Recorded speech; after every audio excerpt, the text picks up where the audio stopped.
एक बार बुद्ध किसी गांव से गुजर रहे थे। उस गांव के लोग उसे पसंद नहीं करते थे।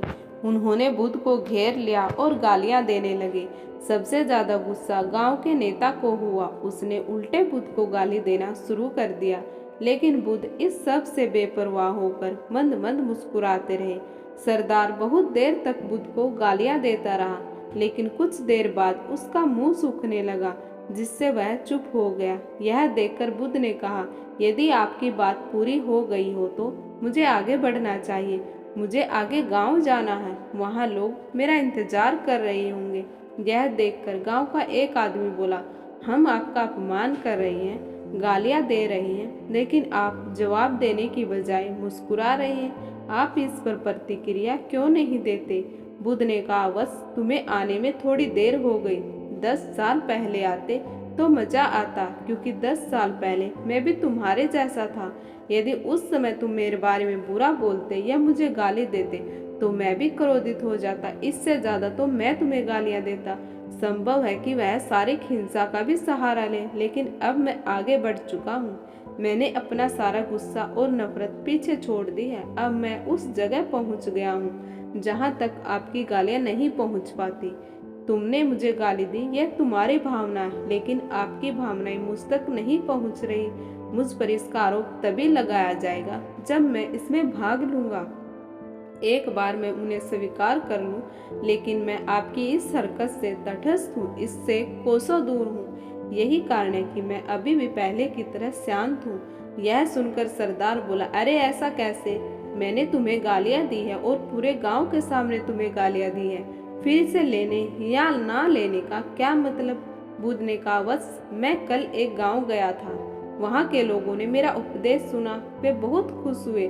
ग्राम प्रधान मेरे लिए मिठाइयाँ लेकर आए और मुझे खाने का आग्रह करने लगे। मैंने कहा, मेरा पेट भर गया है, इसलिए मैं इसे स्वीकार नहीं कर सकता।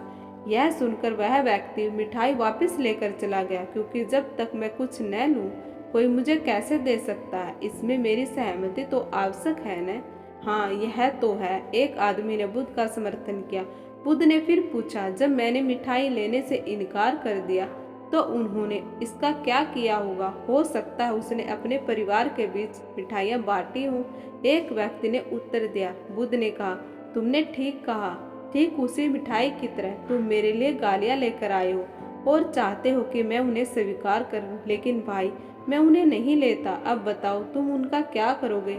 इसका उस शख्स के पास कोई जवाब नहीं था। बुद्ध ने फिर कहा, मुझे तुम पर दया आती है वत्स। अरे मुझे तो गुस्सा तभी आएगा जब मुझे ये गालियां मिलेंगी, और जब मैं गालियां नहीं खाता तो क्रोध का प्रश्न ही नहीं उठता। सरदार ने बुद्ध की बात पर कोई प्रतिक्रिया नहीं दी। शायद वह कुछ सोच रहा था। बुद्ध ने कहा, मैं अपनी आंखों से देखता हूँ कि गाली एक कांटा है जो देने वाले और लेने वाले दोनों को क्रोध से पागल कर देती है।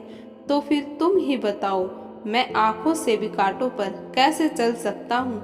आंखें रहते हुए मैं गालियाँ कैसे खा सकता हूँ, और होश में रहते हुए मैं क्रोध कैसे कर सकता हूँ? अतः मुझे क्षमा कर दो वत्स, मैं तुम्हारा उपहार स्वीकार करने में असमर्थ हूँ। इतना कहकर बुद्ध ने हाथ जोड़ दिए। बुद्ध की बात सुनकर सरदार लज्जित हो गया। उसकी आंखें भर आई।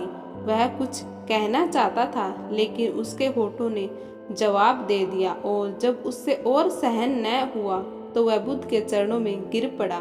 दोस्तों, हम में से ज्यादातर लोग यही सोचते हैं कि हमारे दुखों का कारण कोई और है, और जब हम इस पर विश्वास करते हैं तो हम खुद आत्म नियंत्रण की कमी और खुद को नियंत्रित करने में असमर्थता को नजरअंदाज कर रहे हैं। वास्तव में यह हम पर निर्भर करता है कि हम दूसरों द्वारा प्रदत्त नकारात्मकता को स्वीकार करते हैं या नहीं।